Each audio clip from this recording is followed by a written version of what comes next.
Howdy. Hi, welcome to Booze and Booze.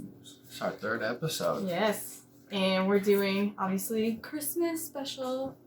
We got special shirts for this. Yes, mine is Grumpy Cat, says Merry whatever. And I'm a Crip Cow. It's supposed to light up, but Walmart. Yeah, Ghetto Mart. So we decided that for Christmas, we would do kind of the old school thing of telling scary stories at Christmas. Because what's better during this season and the spirit of love and happiness and togetherness than scaring the shit out of each other with scary ghost stories. Right. Yeah. Mostly children. That's good, though. I mean, if you think about it. Not bad. Keeps kids in line. Some of the stuff is really dark. Gotta do what you gotta do. Yeah, so... Oh, so today we are drinking spiked eggnog. Haha, it's really good. If you want the recipe, it is 3 cups of eggnog, half a cup of amaretto, and half a cup of rum. It's pretty good. So cheers to the holidays. I think you put, 1 cup of eggnog, 3 cups of rum, No. splash of amaretto. No, that doesn't sound like me at all. Why would I do that? What are you doing? There was something in my rum. Eggnog. I got it. There's eggnog in your rum? I don't know. Don't you hate when that happens? Shut up. You want me to start? Or are you going to start? Sure. Okay. So, there weren't that many... There's a whole lot of lore, especially in Europe. Some really creepy lore, and I found a lot of that stuff, but it wasn't really stories that I could go with. I could go into all kinds of detail about some creepy creatures at Christmas time. But I wanted to find a Christmas-y spirit ghost story. So I found something from, almost a decade ago. From Chicago, no, Indiana. It's Gary, Indiana. That's where it's from. Indiana. Yeah. So this was actually published like all over the world. It was on BBC. It was in USA Today. It first showed up in the Indianapolis Star. And it's a story about, well, here, I'll tell you. Tell me. Yeah, I'm going to read it because it was a long one, but it's a good one. So in November of 2011, Latoya Amons, she had 3 kids. Her oldest was her daughter, and then she has 2 sons. So Latoya, her 3 kids, and her mom all move into a rental house in Gary, Indiana. First mistake. Who moves to Gary, Indiana? They were moving from Indianapolis, and their choice was Gary, Indiana. It's like people who come to Erie from California. Yeah. So, okay. And the reason I picked this was because, so they moved in November of 2011, but the story starts in December of 2011. So shortly after they move in, they start noticing that their porch, their screen-in porch, is covered in hundreds and hundreds of these black flies. And the grandma says, this is not normal. We killed and killed and killed them, but they kept coming back. So and it's December. It's cold. It's Indiana. And these black flies are out that really shouldn't be out too much at this time of year. You know that movie Green Mile? Yeah. And the big guy when he releases the demon and all those black flies. Isn't that gross? Doesn't that take place in Indiana? I have no idea. It's been a long time. Conspiracy. Maybe. So they've got the flies, and then shortly after that, don't read it. Come on. It's gotta be a surprise. Shortly after that, they start hearing, it sounds like somebody thumping up and down the basement stairs. And so their basement connects to the kitchen. And it'll sound like there's somebody walking up the stairs right around midnight. And then they hear the door to the kitchen creak open and shut. But they go and there's nobody there. And they hear this over and over and over again. And they're like, okay, this is really weird. What's going on? And then they also would see the shadow man that would pace back and forth in the living room.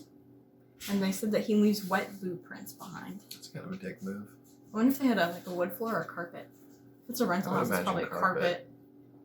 Oh, it's even more annoying. Yeah, because you can't just wipe that up. You come out and you step in somebody's... You can't some ghost's gooey wet footprint. Right, you don't know where that's been. Yeah, what? It's probably that ectoplasm. Plasmum? What? Ectoplasm. What the hell is that? That's like... Ghosts, when they go from one It's place like to another, Ghostbusters. it's like this goo that they leave behind. It's ectoplasm. It's I just bet kind that's of hard to this get out. energy. I'm willing to bet Lysol doesn't cut that up. Yeah, I don't know if it smells or anything, but so by March, things were really escalating. There were reports of the daughter getting thrown across the room, and that she kept getting grabbed by this shadow. Yeah, it gets better. On March 10th, 2012, they had family and friends over because they had lost somebody. So it's like late at night, it's 2 o'clock in the morning or something, but they'd had all this family over to mourn the loss of a loved one. And it's like, I think the grandma's sitting in the living room, and she hears her daughter, Latoya, start screaming, "Mama, Mama!" And she goes running down the hallway to her granddaughter's room. And her granddaughter had a friend staying over that night, so it's the two of them in the room, and she goes in and she says that the granddaughter is levitating. She's unconscious, and she's levitating above the bed. That's kind of an every man for themselves situation. I'm out that door here. Right? I'm sorry, you know. My first thought would be my like brainchild, but poltergeist or something. I don't know. But so the granddaughter's levitating, and the grandma, who's really religious, she said that she got everybody around to stand around the bed, and they just started praying, and the granddaughter slowly lowered down and onto the bed, and she woke up and didn't have any recollection of anything that happened. She didn't even know. She thought she had been sleeping. Yeah. She had no idea what happened. So since this stuff kept going on and they were really getting scared, especially after this event, they went to the local churches, and the churches were like, "We can't help you with that." And they told them to just go and use ammonia and bleach and scrub the whole house, and then use oil, like olive oil, to make crosses on all the windows and doors to kind of protect it.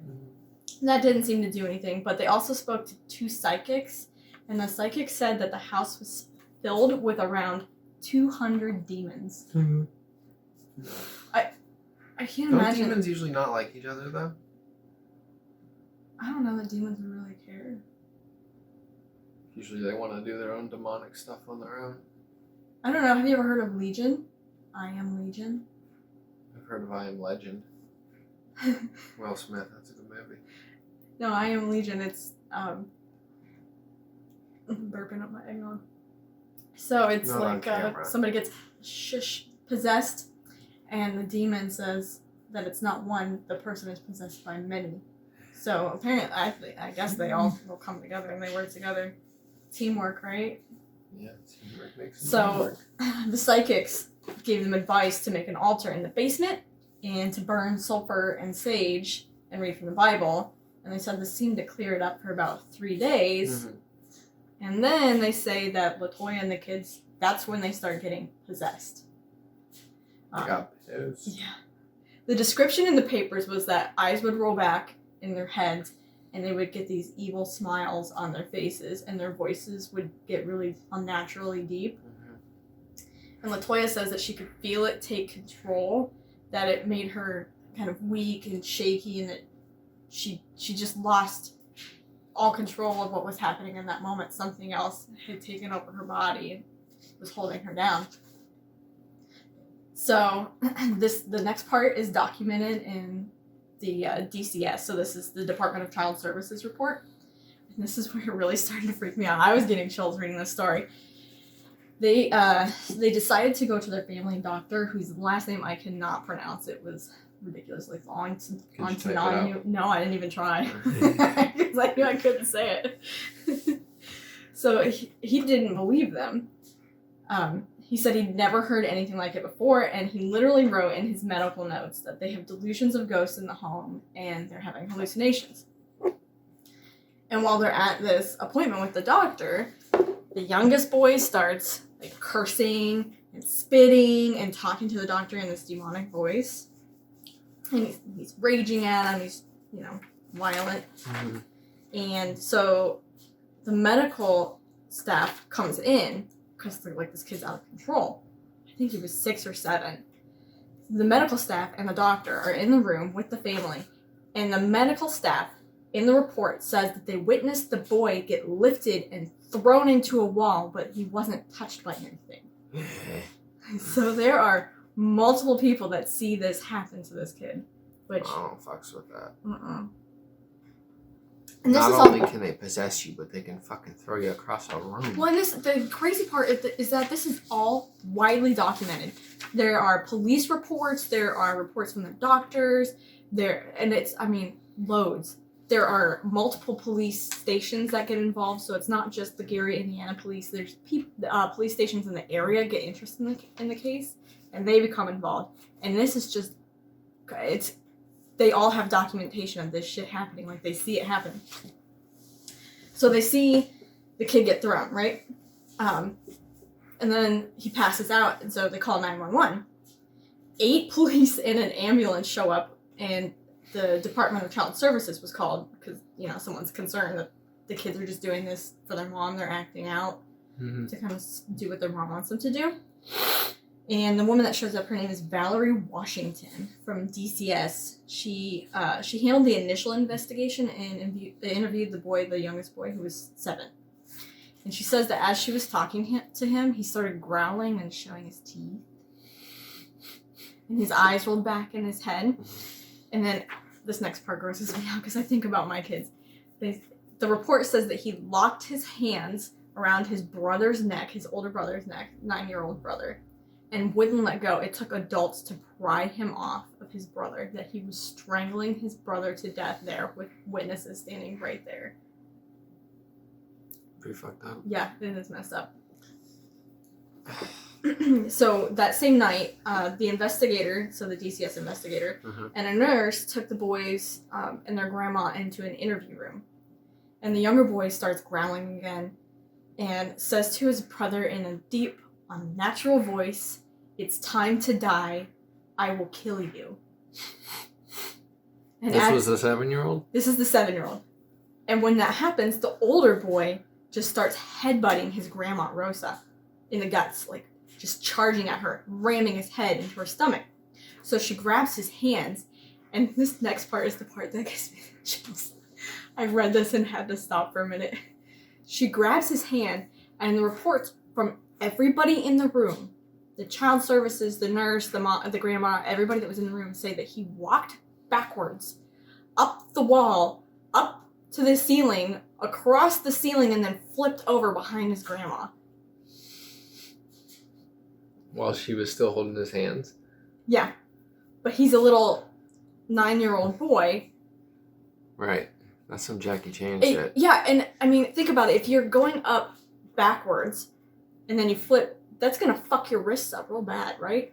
That's going to hurt. And this kid does it. And the ceiling, how do you do that? I could see maybe going up the wall, but up to the ceiling. And they all said that he was walking across the ceiling and then flipped over his grandma. And I can't imagine, unless grandma's a bodybuilder, that she's managing to hold this kid like, yep, go for it. That's kind of... Gross. It might be bad to say, but that's where me and my child part ways. You're loving and supportive father. Bad.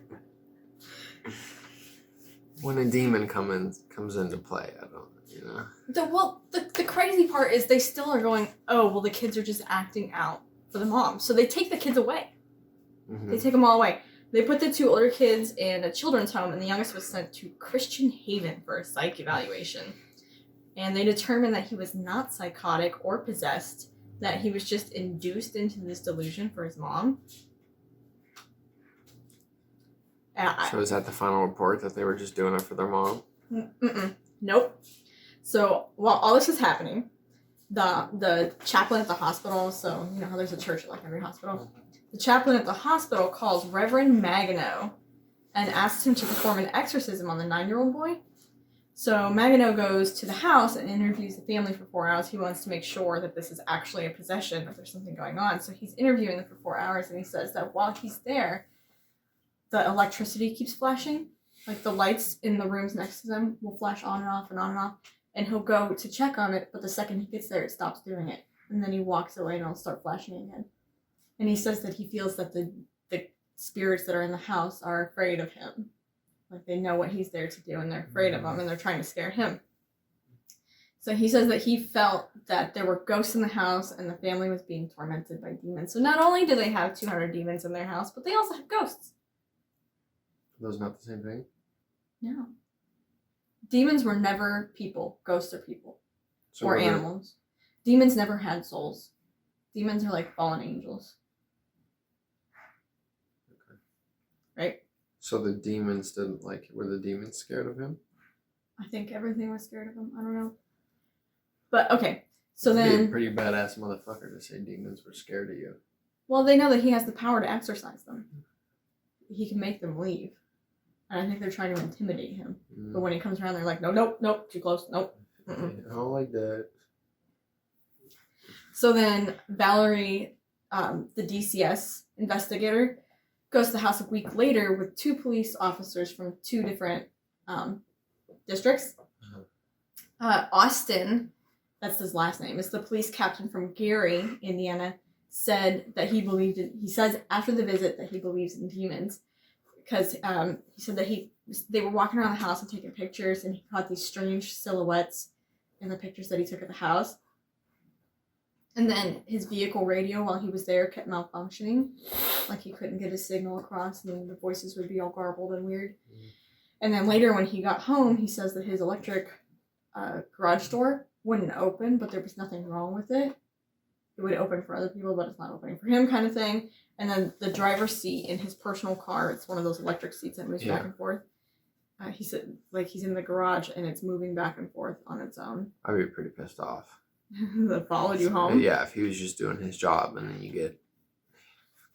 So after this, you've got multiple police stations and somebody from the DCS and a doctor and hospital people that are like, there's something going on here. It's not just the guy from the This church is that goes, there are legit. demons everywhere. I need to cleanse this house. Uh-huh. So 2 months to the day after the levitation, after the daughter was levitating, the mom and the grandma, the police captain, 2 additional officers, and the priest go back to the house. So they've got this whole gaggle of people. And they were joined by the new DCS family case manager. And her name was Samantha Illick. When Samantha goes inside, she finds that there's like this greasy, sticky oil coming down the walls in the basement. And Is it the goop? yeah, it's like a goo, and they can't figure out what it is. It's just this yuck that's on the walls. body. And then they go upstairs, and in one of the bedrooms, they notice that there's like almost an oily substance dripping down the Venetian blinds. Oh, not the Venetian blinds. I know, right? Those things are expensive. Expensive. So the cops are like, okay, well, wait a minute. Let's make sure that somebody didn't put this on here before we get here. So they clean it up. They clean the blinds. They wipe it down, make sure that there's nothing left. They shut the bedroom door, and they go and they stand outside of it with everybody out there so they can keep an eye on it. They stand out there for half an hour or so. Mm-hmm. And they go back in, and this oily substance is back and dripping down the blinds. So was it like coming from the ceiling? They It just said just the appeared blinds. somewhere. I don't know. Just said the blinds. So, and this is all in the police records. Mm-hmm. So eventually the priest performs a series of exorcism on the family and the kids and the house. And let's see, 2 officers and the DCS case manager attended these rituals. So they actually have real government backup at an exorcism. In 2012, in Gary, Indiana. Right? You need to send out a SWAT team for this shit. Oh my gosh. The case manager said that she left feeling like something was going on and that she had felt that someone was standing in the room with them, breathing down their necks. The whole time the exorcism were going. I hate that feeling. Like something's just Even just don't touch me. Don't. just feeling like the breath on the back of your Yeah, neck. Stop it. Stop it. And No that's bueno. almost where the story ends. I guess about 6 months after the kids were taken away, the families reunited. They moved to Indianapolis, and nothing ever happened. The landlord is pissed about all this. He's like, this is not my house. It's not haunted. There aren't any demons here. Nobody else is gonna But fucking rent that thing. Yeah. There's something going on. If there are all these people, all these witnesses. I mean, we're talking dozens of witnesses to what happened at this point. 200 demons. Yeah, and it was weird enough and convincing enough that child services and police officers are there for almost every step. Mm-hmm. And they're reporting on it too. And it was It's not like reported it's just- around the world. Pretty gross, huh? Pretty gross. Yeah. I think the levitating is the part that really would have got me. Yeah. Could you imagine if you walked in the room and I was levitating above the bed? What if I rolled over and I was like, "Hey, baby"? That might be weird. Yeah, not your thing. Not per se. Not per se.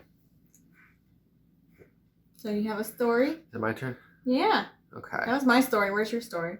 My story is on my phone. It's on your phone. You typed it up. I was She went prepared. I'm cray-cray. prepared. She went crazy. I put it in extra big print so it'd make it easier for me to read. She's getting old. I am old. Alright, so I have a story about a young woman named Anne. That's all they give. They don't give a last name, just Anne.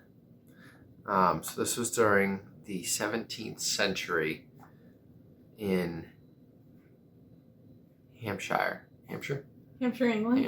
England, in a just some house. It's at the Bramshill House. Bramshill. Oh, I think I've heard of this Bramshill. house. Is it well known? I've never heard of it before. It's familiar. No, keep going. So this woman was set to be married to Lord Lavelle, kind of like Lavelle Crawford. So after there was a tradition for all of the men in the wedding to carry her into the bedroom. She wanted to play a little game. So after the ceremony and the feast, she told everybody to give her a 5-minute head start and then to come find her. And then they would take her to So it's like a game of hide and seek, the essentially. bedroom. She wanted to make it that. Normally they would just, from the ceremony, and after they eat, they would take her. She wanted to make it special, apparently.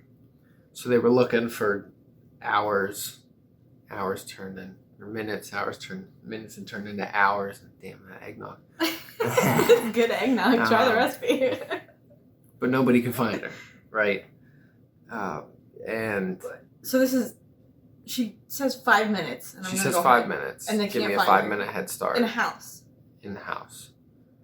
Nobody could I find her. wonder how big that house was. I would imagine pretty big. It was owned by a lord. So yeah, nobody could find her. And at first people just thought that she was playing a trick on them or whatever, but after a while people were like, well, I think something's actually going on. So the bridge groom, Lord Lavelle, he was distraught and people just started thinking that she left him, She just ran away. But he never gave up looking for her. And it was 50 years from the date of their wedding. He was going upstairs in the attic of the house. And he was knocking on, I don't know why, but knocking on old wood planks, cedar wood planks. And he finds this secret panel to it. And so he pulled it down. There was a secret door behind it, and that sprung open. And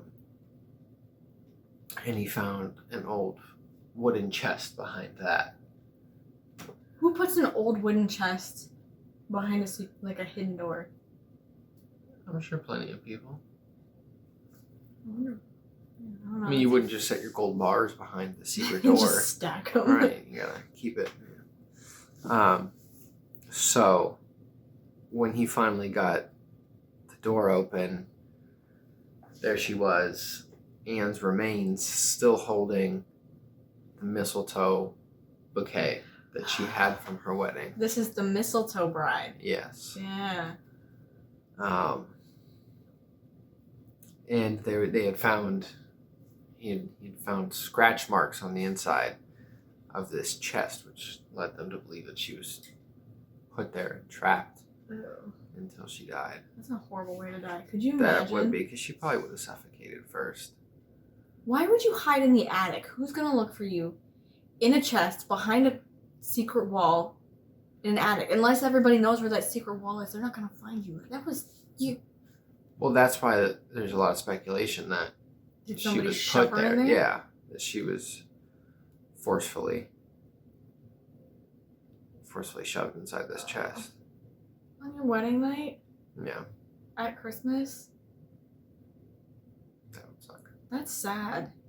Mm-hmm. That's a really sad story. I don't like that story. What a horrible way to go. Because nobody's going to hear you up there. No. Oh. Yeah. I don't know. Pretty creepy though. Mm. Don't let me get a 5-minute head start at our wedding. I'm pretty sure you're a little too tall for somebody to shove into a chest. I don't know, unless there's somebody taller than me. Which there are not very many. There are probably plenty of people. Not that I know. I hang out with short people. You hang out with tall people. Yeah. I'm gonna hang out with people my own size. So I had one more short story that actually and then we have a listener story that we're gonna share. We got our first listener story. I'm so excited. But this one was I was going online today and I found this on it's posted on Reddit. It's Glitch in the Matrix Reddit, and it was posted just one day ago. So this is really, really new. And this is a first-hand account. Says, this is my first time posting on Reddit. I'm not sure where else to go for answers. I tried to be as detailed the eggnog as possible, but I'm disoriented from this, so please bear with me. And this is posted by Acid Dolly X, and they're posting like as soon as they get home from this whole event. Says it is currently 1:10 a.m. They got home about 10 minutes before that on December 19th. So this is just a few days ago. On December 18th, just a few hours before that, at approximately 4:30 p.m., my boyfriend and I left for a 2-hour trip to see a concert. We got there by 7 and left the venue by 9. We didn't consume any alcohol or drugs at the show. We're both completely sober. So putting that up front, because you're going to think that we're crazy. Right. Tripping on some Yeah. LSD. We drove for about a half an hour before stopping at a rest stop with a restaurant inside for truckers. We stopped to get food and the service took a while. There were several older gentlemen sitting around a bar area in the restaurant and 2 female waitresses. We waited about 30 minutes for our food, so it gets there probably around 10.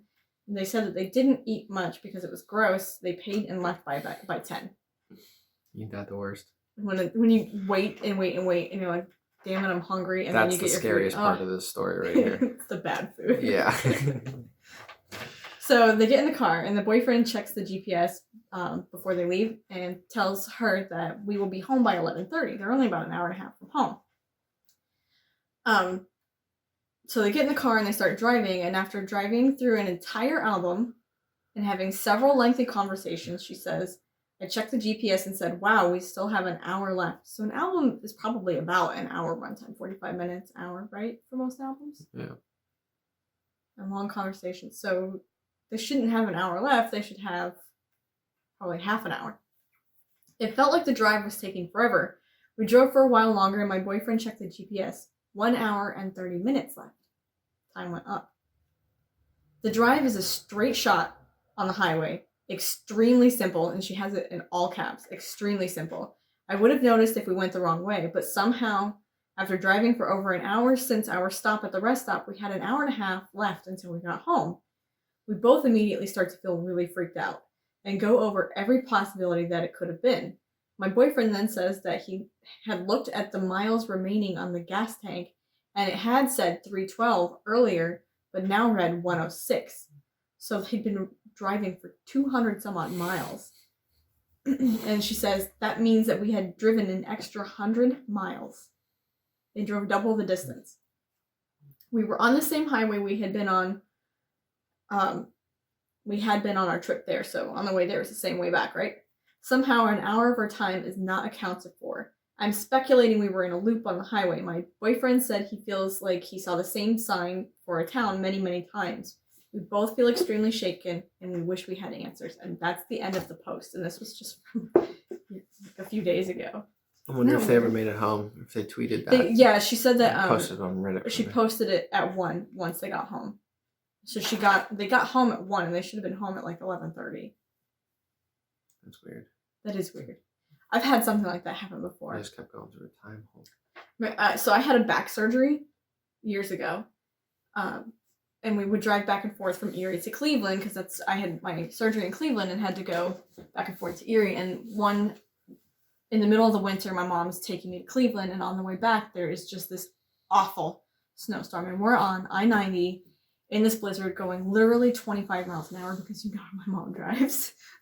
So we're going 25 miles an hour in the snowstorm, and it's about an hour, 2-hour drive, right? It's about 2 hours from the Cleveland hospital that we were at to home. And we hit the snowstorm right at the Pennsylvania border. It's right at that Ohio-Pennsylvania border that snowstorm hits.